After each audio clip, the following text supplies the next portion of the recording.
नमस्कार दोस्तों, आपके YouTube चैनल संदेश कैरियर पॉइंट में आप सभी का हार्दिक स्वागत है। दोस्तों, न्याय निगमन का पार्ट 5 तक पढ़ा चुका हूं और आज मुझे पार्ट 6 बताना है। और पार्ट 6 में जो मुझे बताना है, क्योंकि न्याय निगमन मैंने बताया था कि दो टाइप से मैं प्रश्न सॉल्व कराऊंगा। पहला वेन डायग्राम के हिसाब से, जो कि वेन आरेख, इस टाइप पर मैंने 5 पार्ट वीडियो डाल चुका हूँ। और आज मुझे इसका दूसरा पार्ट, जो मैंने कहा था लॉजिकल वेन डायग्राम, तार्किक वेन आरेख के हिसाब से इसको कराने के लिए, तो लॉजिकल वेन डायग्राम अब हेडिंग बना लीजिए और आइए इसको देखते हैं कि इसमें हम प्रश्न को सॉल्व कैसे करते हैं। दूसरा इसका हेडिंग लेके चलेंगे हम, logical Venn diagram.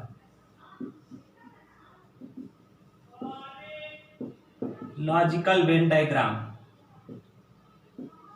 Logical Venn diagram में अगर आप देखेंगे तो इसमें ए, आई, ई, ओ और ओ प्लस इतने का प्रयोग किया जाता है। ए, आई, ई, ओ और ओ प्लस। अब बात यह आ रही कि ए का मतलब क्या है। ए का मतलब ऑल से होता है जब कथन में सभी दे रखा हो। जहां पर कथन में लिखा होगा कि सभी, वहां पर हम ए से डिनोट करते हैं। कुछ लिखा होगा तो आई से और कोई नहीं होगा तो ई से। जैसे अगर कथन लिख दिया सभी बस कार है, तो अगर सभी लिखेगा तो हम किससे डिनोट करेंगे? ए से। दूसरा आई से। एक बात ध्यान दीजिएगा, इसको पढ़ने से पहले जो बच्चे पहली बार इस टाइप का जो पढ़ रहे होंगे तो शुरू में उनको लग रहा है कि सर ये फुल पता नहीं क्या बता रहे हैं, बड़ा अजीब लगेगा आपको। और जो बच्चे वेन डायग्राम से थोड़ा बहुत सीखे होंगे तो उनको लगेगा अरे ये तो बड़ा कठिन लग रहा है, लेकिन ये कठिन नहीं है। अगर आप सीख गए तो सबसे आसान यही है, क्योंकि इसमें आपको कलम उठाने की जरूरत नहीं पड़ेगी। आप एग्जाम में अगर 8-8, 10-10 क्वेश्चन एक साथ दे दिया तो आप उसको 2 से मिनट के अंदर पूरा 10 क्वेश्चन सॉल्व कर सकते हैं, ठीक है ना, और बिना कलम उठाए।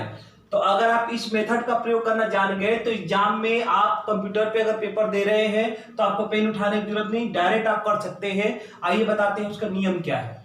आई का मतलब था कुछ से, जहां पर अगर लिख दे कुछ बस कार है तो वहां पर हम क्या करेंगे? आई से डिनोट करते हैं। पहले समझ लेंगे इन सब का मतलब क्या है, एक बार आप समझ लीजिएगा और जब हम क्वेश्चन करवाएंगे तब आपको लगेगा ये तो मेथड बहुत ही आसान मेथड है। आपको वेन डायग्राम से भी आसान लगेगा और लगेगा कि हाँ एकदम simple, A plus A equal to A जोड़ करके सीधा हम अपना निष्कर्ष कर दे सकते हैं, ठीक है ना। तो देखिए यहाँ पर आई का मतलब जब कुछ में दे रखा हो, ये पॉजिटिव में दे रखा हो, तब वहां पर क्या होता है? आई का प्रयोग होता है। आई का मतलब सम से रिलेटेड है। जहां पर कथन सम से रिलेटेड होगा वहां आई से डिनोट करेंगे, और जहां कथन ऑल से डिनोट होगा यानी सभी में दिया होगा उसको ए से डिनोट करेंगे। ई का मतलब होता है जब कथन कोई नहीं में दे रखा हो, ठीक है, जहां पर लिखा हो कि कोई बस कार नहीं है। तो ध्यान दीजिएगा, नकारात्मक को दिखाने के लिए हम यहां पर ई का प्रयोग करते हैं। और अगर ओ की बात करते हैं तो ओ में क्या होगा कि कुछ दिया होगा और कुछ के साथ नहीं का प्रयोग किया जाता है। जैसे अगर हम यही शब्द लिख दें कुछ बस कार नहीं है, ध्यान दीजिएगा यहां पर अगर आई की बात करते हैं तो ये पॉजिटिव में दे रखा है, और अगर ओ की बात करते हैं तो यही आपका निगेटिव जोड़ दिया है, क्योंकि जहां पर नहीं शब्द जुड़ जाता है वो आपका क्या बनता है? निगेटिव केस बनता है। अब ओ प्लस का मतलब क्या होता है, जरा ओ प्लस का मतलब ही समझते। ध्यान दीजिएगा, ओ प्लस जो होता है वो हमेशा विपरीत होता है। किसका? ओ का।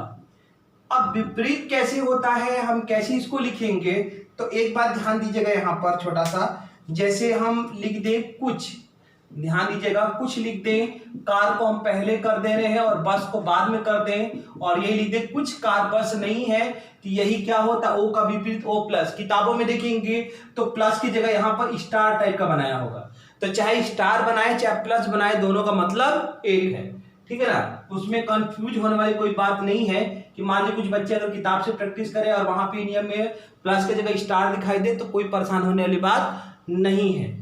तो ध्यान दीजिएगा, ए का मतलब जब कथन में सभी लगता है तो उसको ए से दिखाते हैं, जहां पर कथन में कुछ लगा होता है उसको आई से दिखाते हैं, जब कोई नहीं लगा होगा तो ई से दिखाएंगे, और कुछ के साथ जब नहीं लगता है तो ओ के साथ दिखाते हैं। और अगर प्रेडिकेट को पहले बना दे, सब्जेक्ट बना दे, और सब्जेक्ट को बाद में प्रेडिकेट कर दे तो ये हमारा क्या करता है? ओ प्लस को दर्शाता है।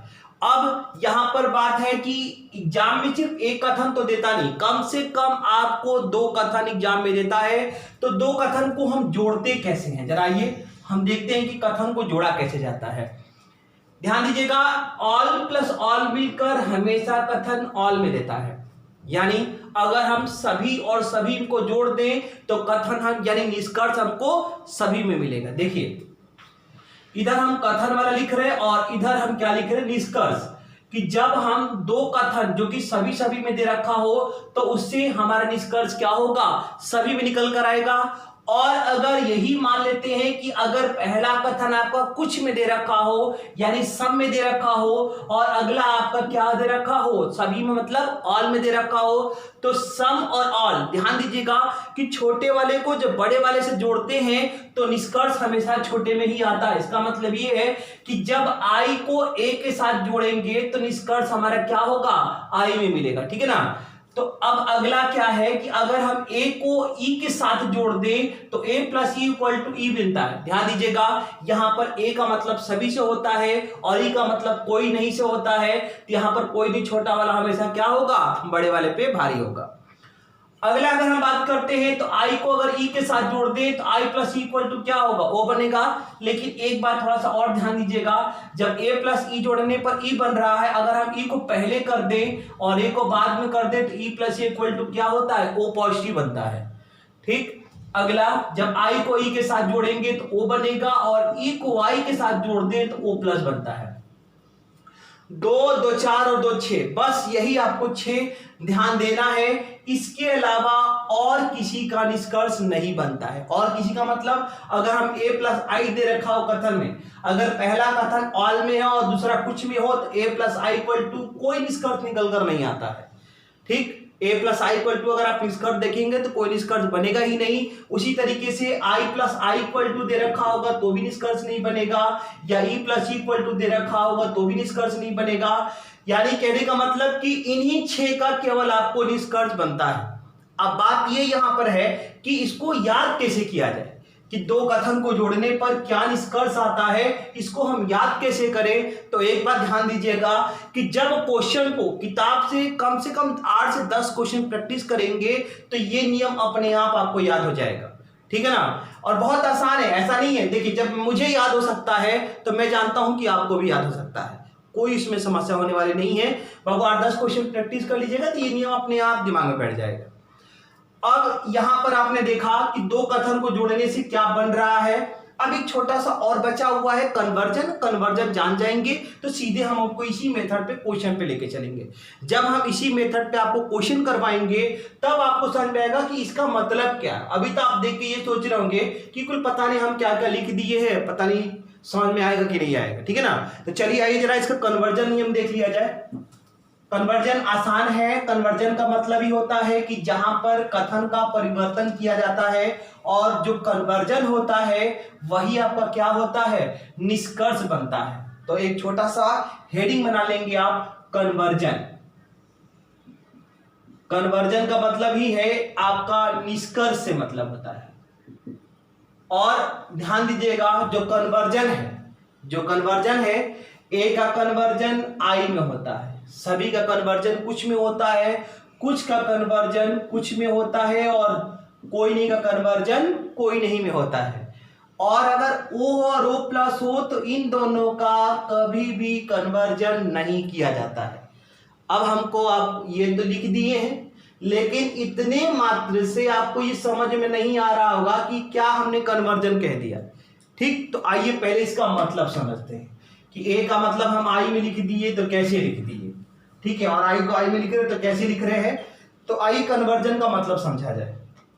देखिए यहां पे मान लीजिए कि एक कथन दिया हुआ है सभी ए बी है। तो आप बताइए यहां पर सभी लगा हुआ है, सभी का मतलब हम किससे डिनोट करेंगे, आई से कि ई से कि ए से। इसको हम डिनोट करेंगे सभी लगा होगा किससे, ए से। हमने कहा कि जहां पर सभी लगाओ, सभी का मतलब ऑल, और ऑल को किससे डिनोट करेंगे, ए से डिनोट करेंगे। तो अगर ये ए से डिनोट करेंगे तो ए का कन्वर्जन किस में देख रहे हैं, आई में देख रहे हैं। इस ए का कन्वर्जन हम आई में करेंगे तो कन्वर्जन क्या बन सकता है, आई जरा कन्वर्जन को देखते हैं। आई का मतलब कुछ होता है, तो पहला हम यहाँ पर कुछ लिखेंगे और कुछ लिखने के बाद ध्यान दीजिएगा सभी को हम कुछ बना दिए। अब यहाँ पर ए उतार लीजिए और बाकी इसके बाद क्या बी लिखा है, उसके बाद क्या लिखा है। तो यहाँ पर सभी का कन्वर्जन हम किस में कर दिए, कुछ में कर दिए। अब अगर आप ध्यान से देखेंगे तो ये जो आपका है वो आई में आ गया है। यहां कुछ लिखा है तो कुछ का मतलब किस में है, आई में है। तो ध्यान दीजिएगा कि कन्वर्जन का भी कन्वर्जन हो सकता है। जैसे इसका हमने कन्वर्जन किया, यही आपका निष्कर्ष बना है, तो इसका भी कन्वर्जन हो सकता है। और इसका कन्वर्जन क्या होगा, एक बात ध्यान दीजिएगा कि आई का कन्वर्जन आई में होता है, ये बात हम आपको बता चुके हैं। तो आप इस आई का भी कन्वर्जन आई में कर सकते हैं। इसका मतलब कुछ लिख लीजिए और बी को अगर पहले कर दें, ए को बाद में कर दें, तो ये क्या होगा, इसी का कन्वर्जन हो जाएगा। ध्यान दीजिएगा ए का कन्वर्जन आई में होता है और आई का कन्वर्जन किस में होता है, आई में होता है। तो अगर कथन आपका सभी में दे रखा हो तो इससे दो कन्वर्जन निकल कर आ रहा है। कौन कौन सा, पहला आपने देखा कि जहां सभी लिखा था वहां कुछ लिख दिए, फिर ए को उतार दिए, फिर बी को उतार दिए, लास्ट में क्या लिख दिए, है लिख दिए।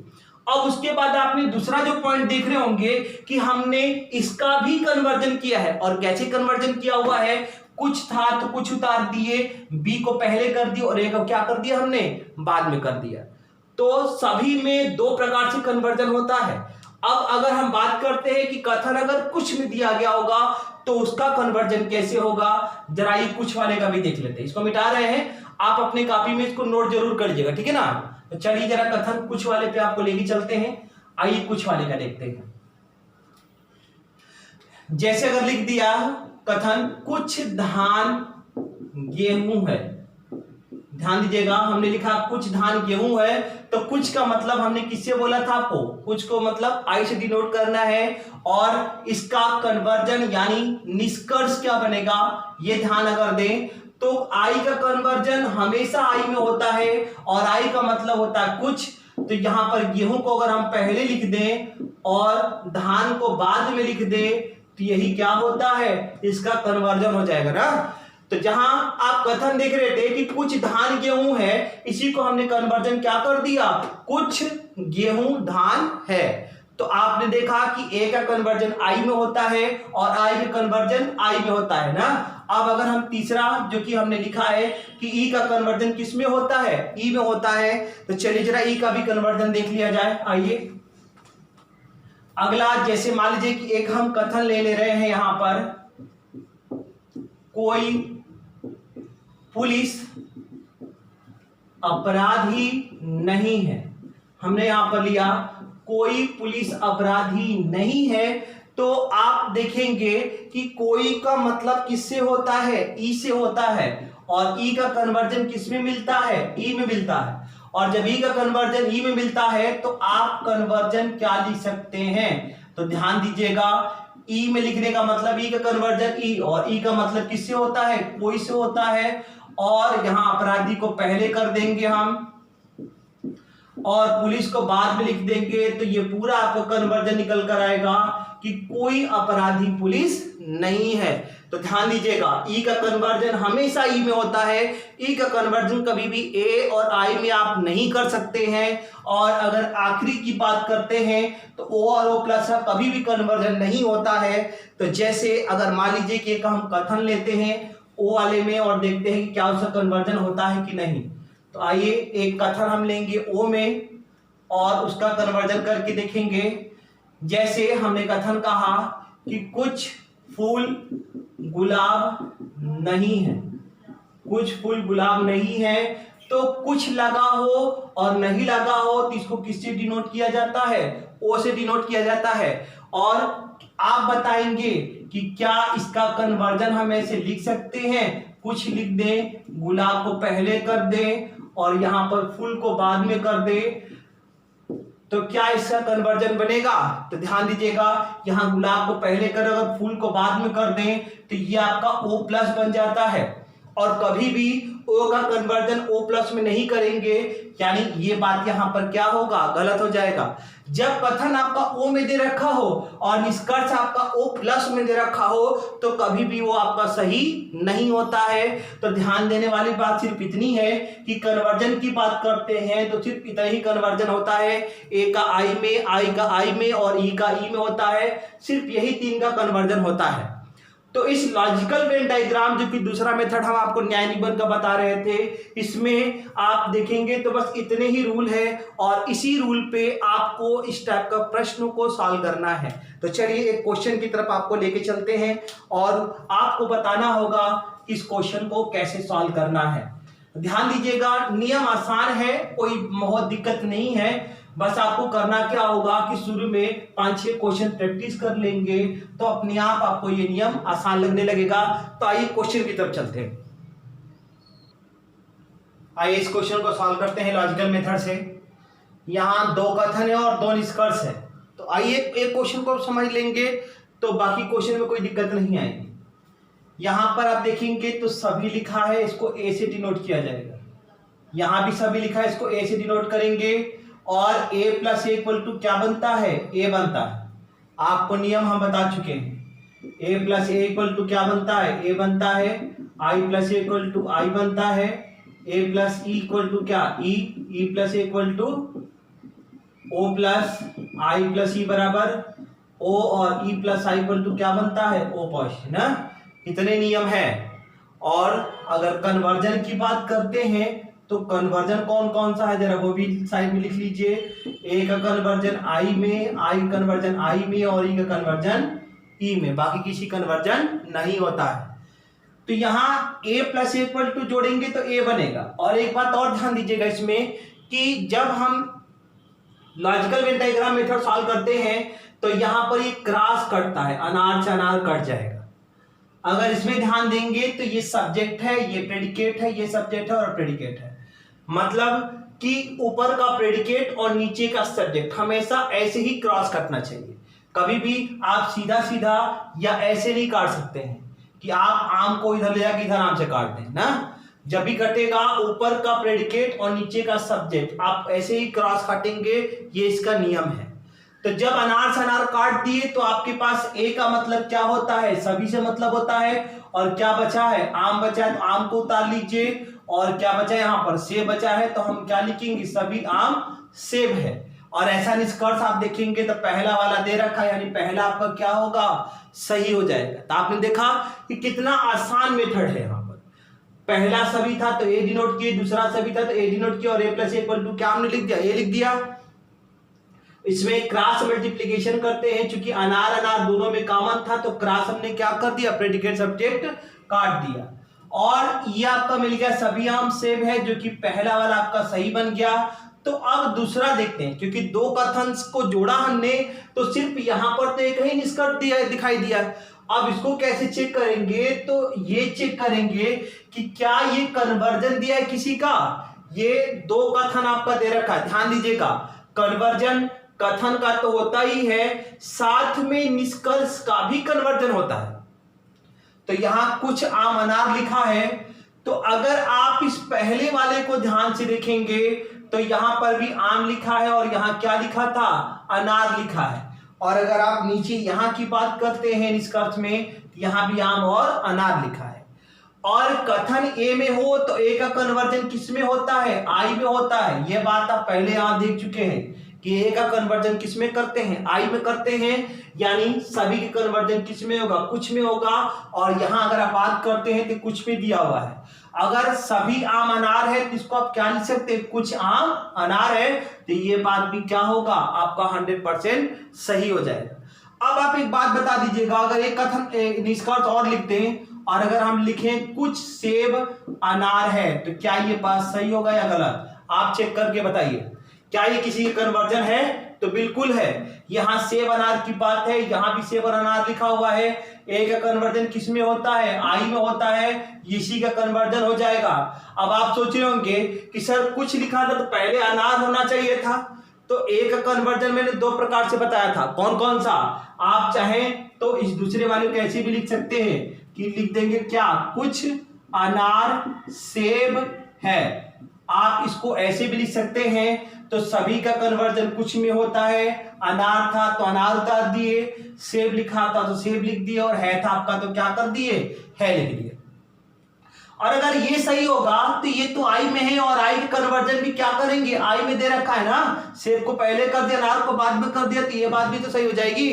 पीछे हमने आपको यही बताया है कि ए का कन्वर्जन आई में होता है, और इसका ए वाले का दो कन्वर्जन निकल कर आएगा। कौन कौन सा, एक पहला दूसरा, ये दोनों के दोनों सही होगा। उसी तरीके से अगर आप पहले कथन की बात करते हैं तो इसकी भी एक और कन्वर्जन हो सकता था, कुछ आम अनार आपने लिखा है ना, इसी कन्वर्जन ये भी हो सकता था, कुछ अनार आम है, और ये भी कन्वर्जन होता, और ये भी आपका क्या होता, सही बन जाता।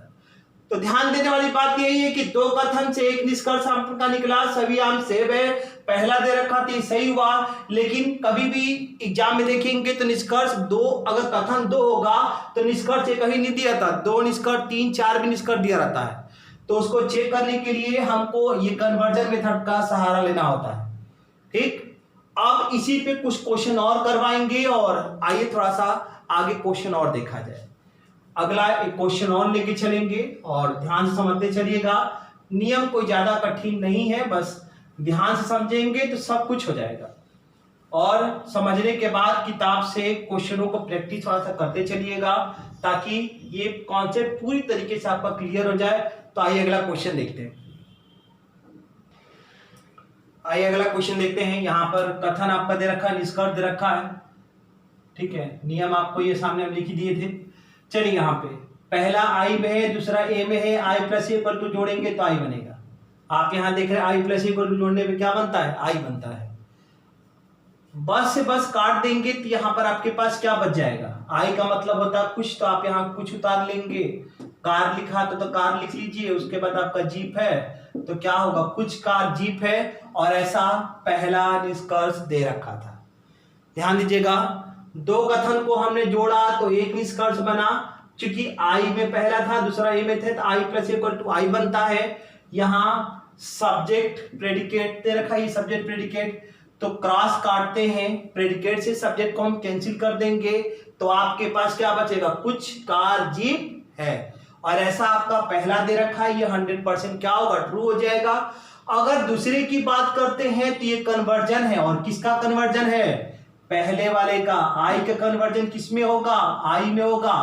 ध्यान दीजिएगा, यहां पर भी बस और कार है, तो यहां भी क्या है, बस और कार। तो बस को पहले लिख दीजिए और कार को बाद में लिख दीजिए, तो यही क्या होगा, इसी का कन्वर्जन है ना। दूसरे को पहले और पहले को बाद में कर दिया, कुछ था तो कुछ का कुछ में कन्वर्जन होता है, क्योंकि आई का कन्वर्जन किस में होता है, आई में होता है। तो ये बात भी क्या होगा, 100% सही हो जाएगा। अब एक क्वेश्चन और लेके चलते हैं। आइए अगला क्वेश्चन देखते हैं। थोड़ा सा आपको लेके चलेंगे जहां पर सभी और कोई नहीं लिखा होगा, तो उस टाइप के भी प्रश्नों को आइए देख लिया जाए। आइए अगला प्रश्न देखते हैं। पहला कथन सभी में है और दूसरा पर कोई नहीं में है। सभी का मतलब ए से डिनोट, कोई का मतलब ई से डिनोट, और ए प्लस ई जोड़ेंगे तो क्या बनेगा, देखिए ए प्लस ई जोड़ने पर क्या बनता है, ई बनता है, और ए प्लस ई जोड़ने पर हम यहाँ ई लिख लेंगे। ई का मतलब किससे उतरेगा, तब कोई से। ई को हम किस में डिनोट करते हैं, कोई नहीं, जब लिखा होता है कथन तो उसको ई से डिनोट करते हैं ना। तो यहाँ पर हम क्या लिखेंगे, कोई लिख देंगे। सेप से सेप कट जाएगा, क्योंकि ये बात आप जानते हैं कि ये क्रॉस हमेशा कटता है, और जब सेप से सेप कट जाएगा तो आपके पास क्या बचा है, नारियल बचा है। आप नारियल उतार लीजिए, उसके बाद क्या बचा है, नाशपाती। तो आप पूरा लिखेंगे, कोई नारियल नाशपाती नहीं है। और ऐसा कौन सा दे रखा है, दूसरा वाला, ये 100% आपका सही हो जाएगा। तो आपने देखा कि दो कथन को जोड़ने पर एक निष्कर्ष आया था जो कि दूसरा दे रखा था। तो अब बात आती है पहले की, तो क्या ये पहला सही होगा या गलत होगा, कि हम कैसे पता करेंगे। तो ध्यान दीजिएगा इसको, कि अब चेक करेंगे कन्वर्जन। ये ई में लिखा है, और ई में तभी आएगा जब कथन किस में दिया गया होगा, ई में, क्योंकि ई में कन्वर्जन तब दिया होता है जब ई में आपका कथन होगा, तभी ई का कन्वर्जन किस में होगा, ई में होगा। यहां नाशपाती और सेब की बात है, तो कथन में देखिए किसमें नाशपाती और सेब एक साथ लिखा है, दूसरे वाले में नाशपाती और सेब एक साथ लिखा हुआ है, क्योंकि ये ई में लिखा हुआ है और ई का कन्वर्जन किस में होता है, ई में होता है। और अगर आप पहले निष्कर्ष की बात करते हैं तो ये भी ई में लिखा हुआ है, तो ये दूसरे कथन का कन्वर्जन होने की वजह से ये आपका सही होगा, क्योंकि देखिए नाशपाती को पहले लिख दिया था, सेब को बाद में लिख दिया है, कोई था तो कोई उसी तरीके से उतार दिया है। तो आप जानते हैं कि प्रेडिकेट को पहले लिख दे और सब्जेक्ट को बाद में लिख दे तो वही कन्वर्जन कहलाता है, और ई का कन्वर्जन हमेशा किस में बनता है, ई में बनता है। इसलिए पहला निष्कर्ष भी सही हो जाएगा, और दूसरा तो आपने पहले ही देख लिया था कि ए और ई को जोड़ने पर ई बनता है, इस वजह से आपका ई में अगर दिया गया होगा तो भी आंसर क्या होगा, सही हो जाएगा। एक बात ध्यान दीजिएगा इस मेथड पे, अगर आपको आता है तो 100% एग्जाम में सही होगा, अगर आपका ये मेथड एग्जाम में भूल गए तो 100% गलत हो जाएगा। तो दो में से एक ही होगा, उसमें संदेह वाला कोई बात नहीं रहेगा। तो आइए अब अगला प्रश्न की तरफ आपको लेके चलते हैं। आइए देखा जाए कि अगला इस टाइप में क्या क्वेश्चन बनता है और उसको हम कैसे इस नियम के द्वारा सॉल्व करते हैं। ये नियम बहुत ही इंटरेस्टिंग है, और इंटरेस्टिंग तब होगा जब आप इस नियम को समझ करके 8-10 क्वेश्चन इस पे अपने से प्रैक्टिस करेंगे। तो आइए अगला क्वेश्चन देखते हैं। आइए अगला देखते हैं। यहाँ पे पहला ई में है और अगला ए में है। E plus A equal to जोड़ेंगे तो क्या बनेगा, देखिए E plus A equal to जोड़ेंगे तो ओ प्लस बनता है, आप यहाँ पे ओ प्लस उतारेंगे, और ओ प्लस का मतलब आप जानते हैं कुछ और साथ में क्या लगा होगा, नहीं लगा होगा। खंबा से खंबा काट देंगे तो यहाँ अगर आप देखेंगे तो अगर ओ प्लस की जगह यहाँ ओ लिखा होता, सपोज अगर यहाँ ओ होता तो हम पहले यहाँ पर क्या लिखते, बिजली उतारते, लेकिन यहां पर ये O प्लस है तो पहले हम बिजली नहीं लिखेंगे, पहले हम क्या करेंगे, दूसरे वाले तार को उठाएंगे कुछ तार, उसके बाद अब बिजली उतारेंगे, तब हम क्या लिखेंगे लास्ट में, नहीं ये वाला, और उसके बाद क्या हो जाएगा, है। तो ध्यान दीजिएगा E और A जोड़ेंगे तो O प्लस मिलेगा, और जो O प्लस मिलेगा तो पहले हम दूसरे वाले को उतारते हैं, फिर लास्ट में जाओगे क्या होगा, पहले वाले को उतारेंगे, और चूंकि नहीं था तो नहीं, और उसके बाद क्या होगा, है उतर जाएगा, क्योंकि O प्लस में कुछ के साथ क्या आता है, नहीं आता है। यह बात हम आपको वीडियो स्टार्टिंग में ही जब शुरू किया था मैंने ये बताया था आपको। और कुछ तार बिजली नहीं है, इसमें अगर देखें तो कौन सा दे रखा है, तीसरा वाला दे रखा है, ये 100% क्या होगा, सही हो जाएगा। अगर ये 100% सही होता है तो बाकी जो बचेगा ये दोनों कन्वर्जन होना चाहिए, और आइए देखते हैं किसी कन्वर्जन है।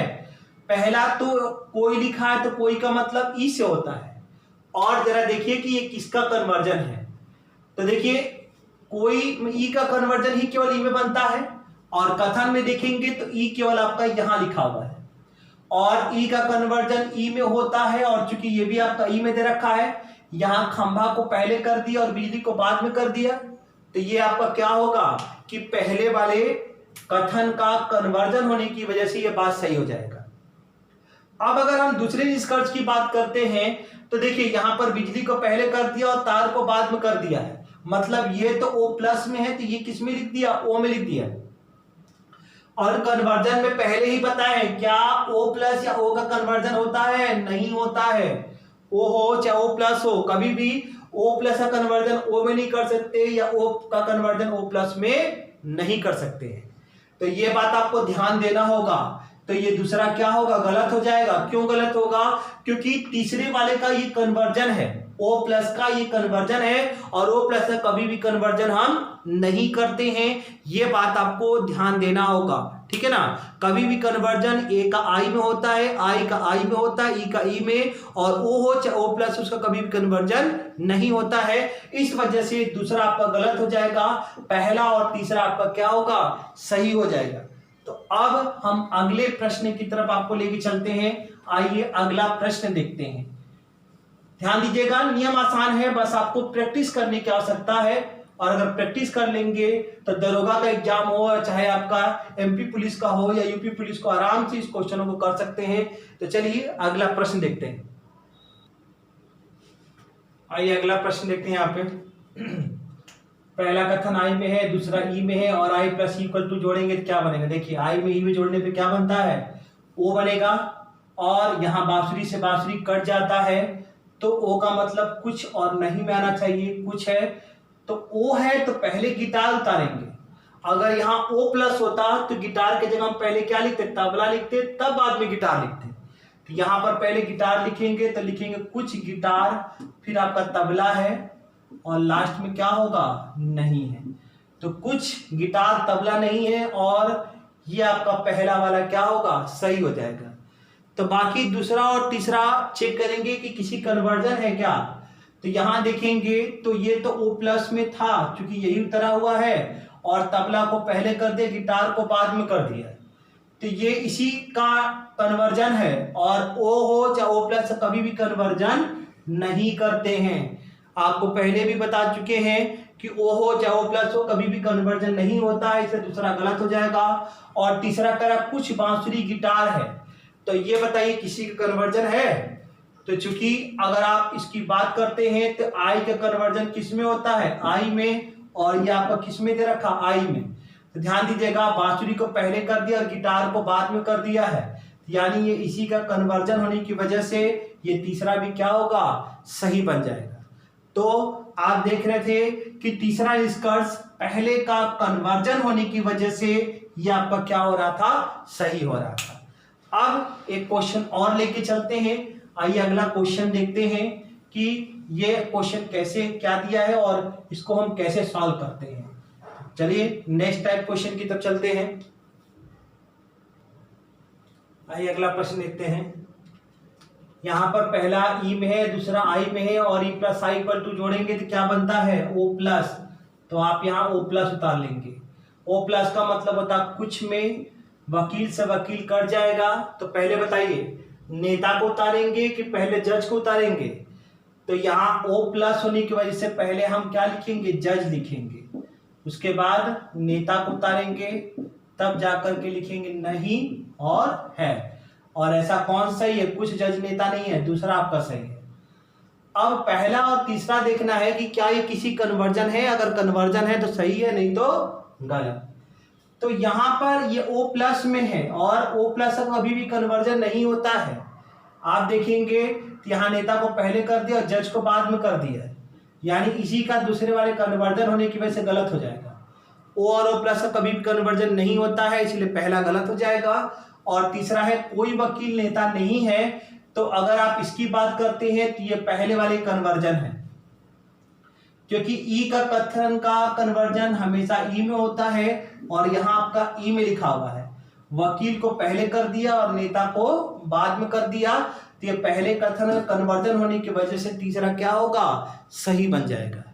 तो यहाँ तीसरा निष्कर्ष सही है, पहला गलत है और दूसरा आपका सही, यानी दूसरा तीसरा सही, पहला गलत। पहला क्यों गलत हुआ, क्योंकि आप देख रहे थे O प्लस का ही कन्वर्जन लिखा था और O प्लस का कन्वर्जन नहीं होता है।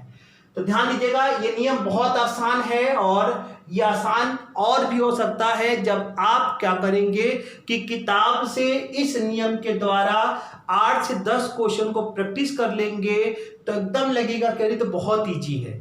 और जब इसके अगले वीडियो में मैं आपको ले चलूंगा जहां पर आपको क्या होगा, अभी आप 2 कथन देख रहे हैं तो मैं 3 कथन 4 कथन की तरफ आपको लेके चलूंगा, तभी आपको दिखाऊंगा कि कितनी आसान मेथड से हम इन प्रश्नों को सॉल्व कर सकते हैं। तो आपको इसको रटना नहीं है, बस करना क्या होगा कि इस नियम पे आपको क्वेश्चन प्रैक्टिस कर लेना है। नहीं समझ में आ रहा तो वीडियो को एक बार आप रोक रोक के देखिए कि मैंने चीजों को कैसे बताया है और आपको कैसे सॉल्व करना है। तो इतना आप प्रैक्टिस करिए। कोई भी किसी भी प्रकार की समस्या आ रही हो तो कमेंट बॉक्स में जरूर बताएंगे, और अगर वीडियो पसंद आता है तो आप लाइक और शेयर कर दीजिएगा ताकि ज़्यादा से ज़्यादा बच्चों तक पहुँचे। और जितना ज़्यादा बच्चे हमसे जुड़ेंगे, जितने हमारे सब्सक्राइबर होंगे, पढ़ाने में हमारा और मन लगेगा और भी वीडियो को हम अच्छे तरीके से डालते चले जाएंगे। और एक बात ध्यान दीजिएगा कि जो बच्चे मान लीजिए पुलिस में भर्ती हो गए या जो जॉब कर रहे हैं, जो क्लास हमारा नहीं कर सकते हैं, तो वो ज़्यादा से ज़्यादा शेयर करें ताकि जब क्लास हमारा खुल जाए, लॉकडाउन खत्म होने के बाद जब मेरी कोचिंग खुले, तब भी मैं इस तरीके के वीडियो आपके सामने लाता रहूं। तो मैं तभी कर पाऊंगा कि जब ज़्यादा से ज़्यादा मेरे साथ बच्चे जुड़ेंगे, जब वो देखेंगे। तो जितने बच्चे हमारे चैनल को देखते हैं, हमारे वीडियो को देखते हैं, तो हमारा मनोबल बढ़ता है और हम इससे अच्छा वीडियो लाने का प्रयास करते हैं। लेकिन जब बच्चे नहीं देखेंगे तो फिर वीडियो बनाने का हमारा कोई कारण नहीं रह जाएगा। तो ध्यान यही आपको देना है कि आप वीडियो को जितने अपने दोस्तों में फैलाइए, जितना ज़्यादा से ज़्यादा बच्चों को जोड़िए, क्योंकि जितना आप जोड़ेंगे उतना ही आप देखेंगे। हिंदी का भी क्लास नहीं चल रहा है, अभी जोड़िए, देखिए हिंदी क्लास चलाना शुरू कर देंगे, अभी दरोगा का बैच स्टार्ट कर देंगे। आपका क्या होगा, ऑनलाइन आपका दरोगा क्लास चलने लगेगा। और अगर जितना बच्चों को शेयर करेंगे तो जल्दी हम लाइव क्लास भी स्टार्ट कर देंगे। आप बस बच्चों को जोड़िए पहले, ठीक है ना। तो चलिए इतना आप तैयार करिए, और बाकी कोई समस्या होती तो हम आपके साथ हैं, कोई दिक्कत नहीं होगी, ठीक है ना। तो आज के लिए इतना ही, धन्यवाद।